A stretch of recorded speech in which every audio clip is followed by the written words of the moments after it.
nii, head inimesed, tere tulemast Kreeka linna nimega Kalamata ja see on selle reisi mõttes märgiline.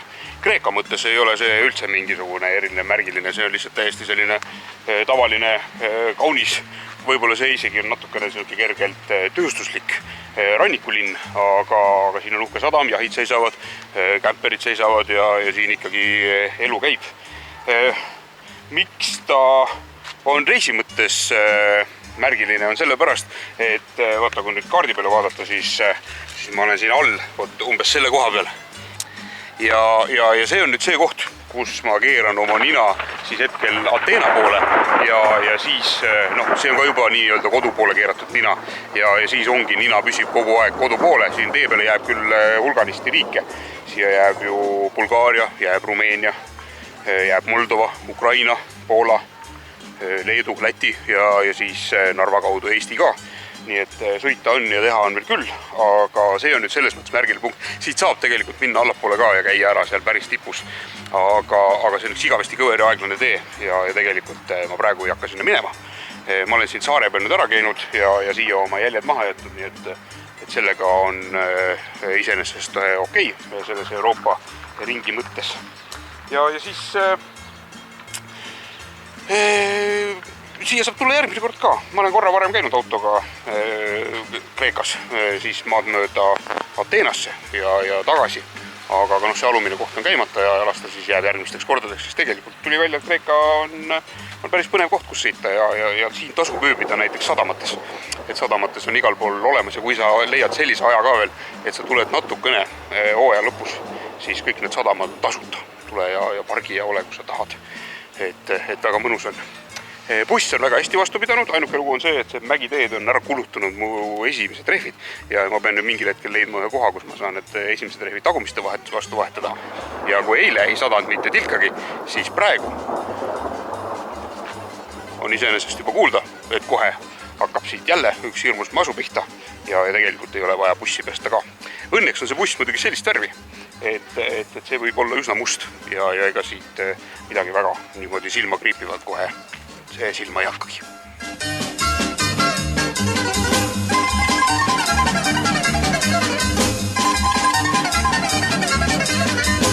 Ja sellesse punkti jõudmiseks tuli maha sõita 23 238 kilomeetrit.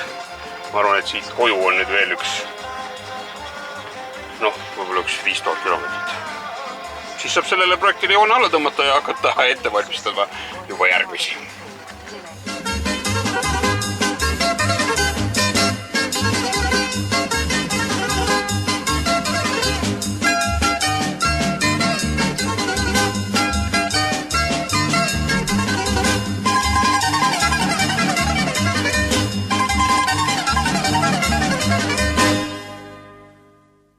Täna on viimane Kreeka päev, homme ma saan siit juba Bulgaariasse ja sellele järgneb siis Rumeenia, sealt siis Moldova ja Ukraina ja Poola ja Leedu ja Läti ja Eesti ja Narva kaudu sipsti Tallinnast tagasi ja siis saab punkti panna.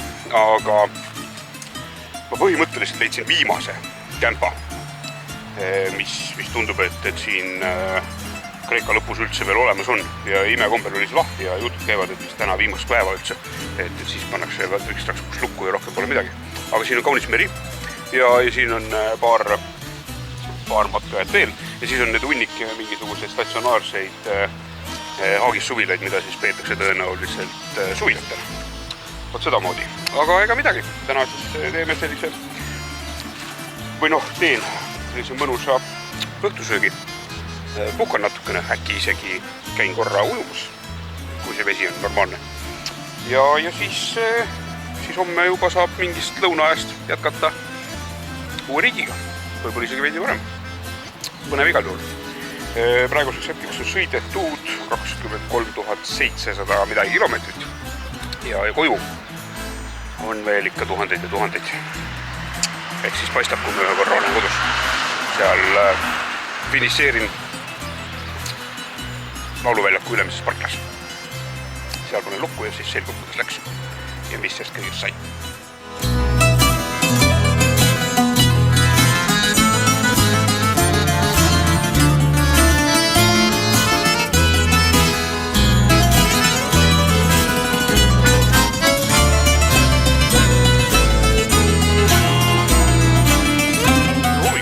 11. oktoober on kätte jõudnud ja see siis tähistab seda, et algamas on 41. sõidupäev ja öökämpingus möödus usinasti, selles samas kämpingus ma tegelikult tahtsingi rääkida, et olgugi, et nad täna panevad selle juba kinni, täna korjatakse ära neid mingisuguseid varjualuse seenekesi ja muid asju siis tundub, et see võib suvel olla tegelikult päris äge koht ja ta on kihvti koha peal ka, eriti kui sa tuled näiteks Türgist, siis ta jääb sul tee peale, kui sa lähed Kreekast Türki, jääb sul tee peale, kui sa tuled Rumeeniast või tähendab Bulgaariast Kreekasse, siis ta jääb sulle tee peale, nii et siin võib suvel olla tegelikult päris äge ja siin on kõvasti sellist üsna privaatsena tunduvat randa. Siin on olemas need seenekesed, mille all päikest võtta, siin on olemas baarid, värgid ja siis see kämpa ei ole küll maailma kõige suurem, aga tõenäoliselt on võimalus olemas, et mahute siia ära ja saate täitsa privaatselt olla. Et ega see muu taristu ei ole siin nüüd mingisugune 5+, aga ega alati ei peagi. Vahel piisab ka sellest, kui on lihtsalt ilus. Vaat sedamoodi. Ja minu öö siin maksis 10 euri. Ja selle kaardi peal, kus ta mulle neid hindasid näitas, seal ei olnud kirjas, et see on mingisugune ajaline kaart. Sellest kuust selle kuuni on nii palju ja siis ei ole. Nii et eks ta tõenäoliselt suvel on umbes sama palju.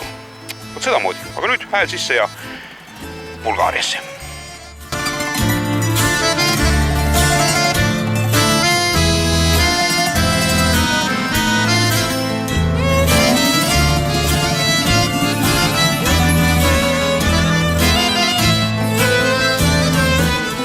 Veel, et see peremees, kes siin on, see räägib vene keeles. Nii et kes vene keele peale Mihkel, see saab temaga siin oma jutud selles keeles ära rääkida.